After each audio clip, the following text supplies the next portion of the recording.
Hold on. So I've heard they would set up brokerage houses that were like straw people, right? And you would take investor money in, but you would buy OTC stocks, and it would go higher, and then the mob guys would sell out before then.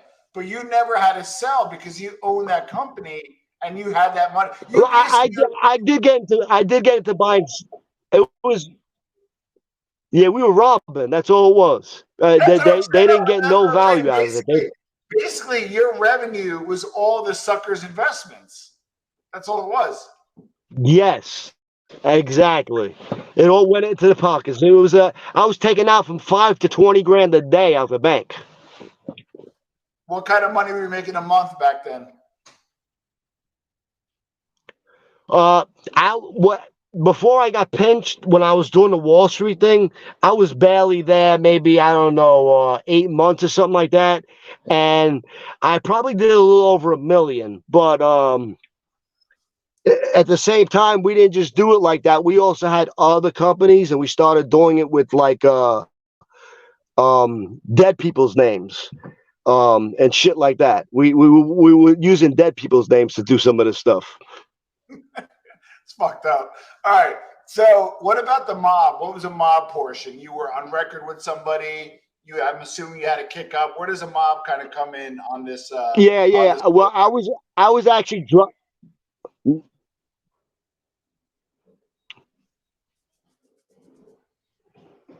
I was actually kicking back to Vito Grimaldi's son-in-law Joe, who from Greenpoint, who was actually the boss for a little while. He got shelved by the Schnazzola not too long ago, and so I was going there and meeting him, but it was never honest, to be honest with you. Like whatever I gave them.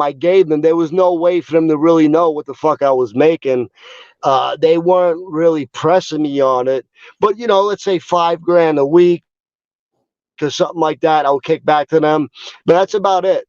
Now, when we did it with the dead people's name, he got a little more because at that point he had the contact inside of a check cashing place in order for us to pull that off. His son-in-law Joe did. But yeah, they would get money off of that. They would get no money off of that. I was never honest, bro. But I never liked the fact, you see, to have to earn money and go give it to somebody that's sitting on their fucking ass somewhere. You understand? So when that started happening, I wasn't really feeling it that much. I was like, you know what? Why am I even doing this shit for? I don't need these fucking guys. You know what I'm saying? But anyway, it's still life, and I want to be in that life. So I was playing the game and wearing my fucking suits and going over there and stuff like that. But yeah, that's what we did, though. That's how I. In fairness, Mark. In fairness, though, and you were, I assume, a crazy guy. You knew your way around the gun, and you had a lot of friends, right? But in fairness, if you got jammed up, wouldn't you ran to the mob for help, or you don't think you needed them at all? I was out of my mind, to be honest with you.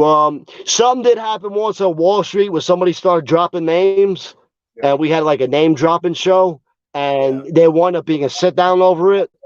But that was just to avoid like a conflict, like no one, because there was a bunch of that case. My case had 120 co-defendants. Okay, Bobby Lino was on it, and a bunch of people on it. We all necessarily were not connected with each other. But when the feds busted everybody, they busted everybody in one shot. They just swooped everybody up and made one big fucking indictment. Like Vito never got on that indictment. Joe wasn't on that indictment. Yeah. How did